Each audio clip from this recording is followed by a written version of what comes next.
Okay, so what you see here is our table, option 1, option 2. In option 1, you're paying a higher annual premium for a lower deductible, and then on the back end, you are paying that 30% coinsurance.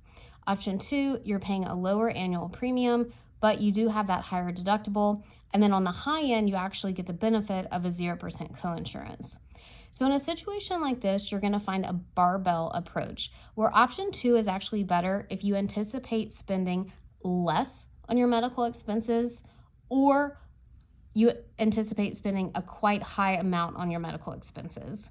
And that's because if you're spending not much, you're better off paying the lower annual premium because you're likely going to have to pay for most of it at the full price anyways, since you likely won't meet your deductible in either plan. But then on the high end, you start to actually see some benefit because you're able to capture that 0% coinsurance.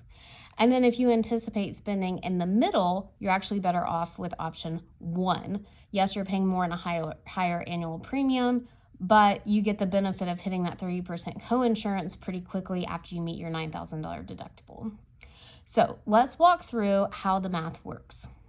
What you want to think about is your expected medical care for next year.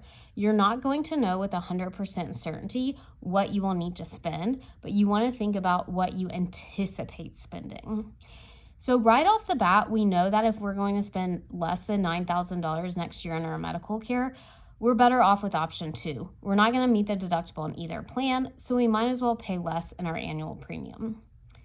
We also know pretty quickly off the bat that if we're going to spend less than $9,000 plus the delta in this annual premium, which is $1,200, so if we're going to spend less than $10,200, again, we're better off with option 2 because the annual premium is lower, and let's say we're only going to spend $10,000, well, we're going to have to spend the $9,000 either way in this plan plus the extra grand, and that extra grand is still cheaper than paying the full additional premium for option 1.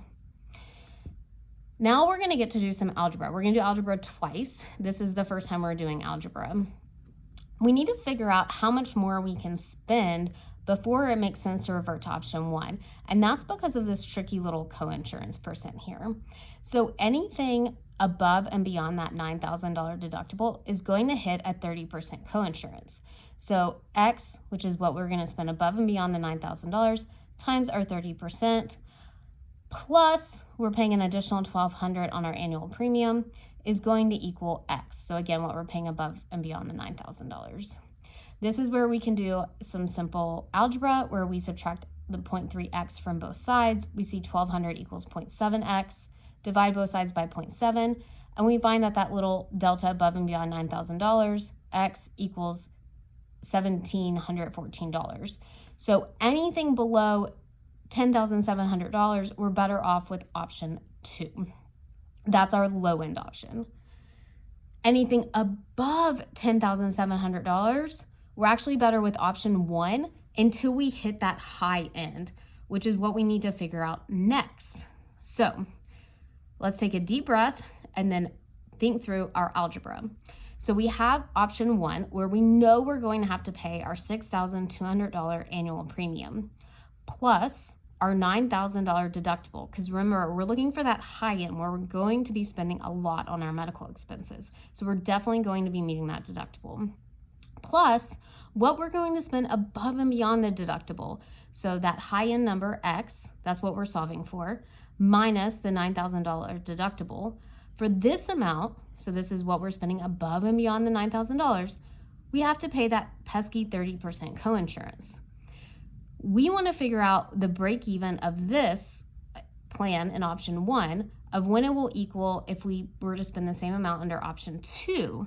So again, we're paying our $5,000 annual premium, plus we're paying the full amount of the deductible, $16,000, because we're solving for the high end, so we know it's going to be a pretty large number, plus 0, because anything above $16,000, we don't have to pay anything. We have a 0% coinsurance.